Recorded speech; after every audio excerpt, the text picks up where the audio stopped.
Alright, so now we're over on canvas and we're going to do the same clock, very similar. As you can see here, here's the actual clock itself. It doesn't have any numbers yet, but it will.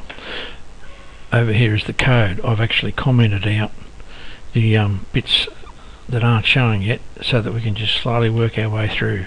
So first things first, nothing much going on up there. It's pretty basic. 600 by 600, the truncated, the translated. So we've got to translate, and it's gone up the page a little bit because the end result of this project will be a digital readout sitting down the bottom here of the 600. So there'll be a digital readout there as well.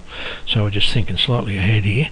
So that's why that sits up. The radius is just reduced a little bit, so it's sits inside the 600. Right, now what happens is that the way a clock works and the way lots of games work is that it refreshes itself over and over and over again, and that's the statement that does it. So set interval, draw clock, 1,000th millisecond.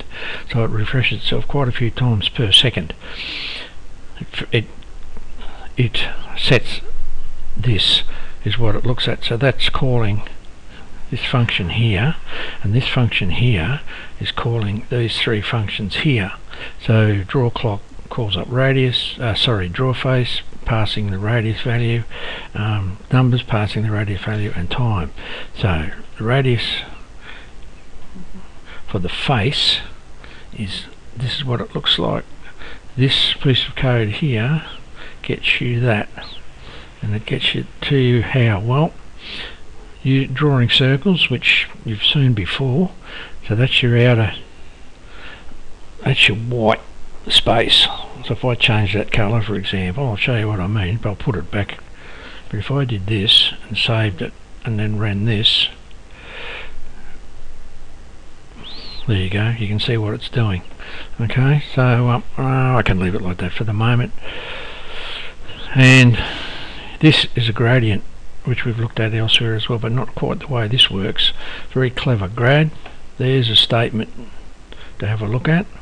Create radial gradient, very handy, very powerful stuff with canvas. So we then do what are called colour stops, and anything between 0 and 1 is valid. So to get the three bits of colour, which are the pink or the red, reddish, white and green, you can see, if you know your RGB, so there's your green, there's your white-ish, and there's your red. You put all those together, and then your stroke style takes the grad variable as its value. Line width, stroke, begin the path, and then this little one here and that there. So it does the exterior, and then it does this, but that's this bit here in the middle. Alright, so there's your clock. Now let's have a look at the numbers. So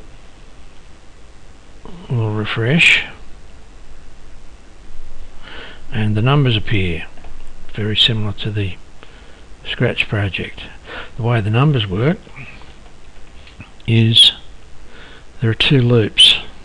So if you think of those two broadcasts that went through on the two different sprites for the numbers, this is doing a similar thing, although it's a bit clever. It's one thing this does, which I couldn't figure out how to do it in Scratch, so I didn't bother. But what happens here is you don't actually have to use anything like numbers themselves. You can create them by doing this. First of all, the fill style is going to be black. You need these here at the top. The font size and style is going to be 30px Arial, and then you're going to do a loop, 12 loop, 1 to 12, 1 less than 13. Rotate, go to a spot slightly under the radius, and then do this num, which is this 1 2 3 4 5 6 7 8 9 10 11 12 to string. Rather neat.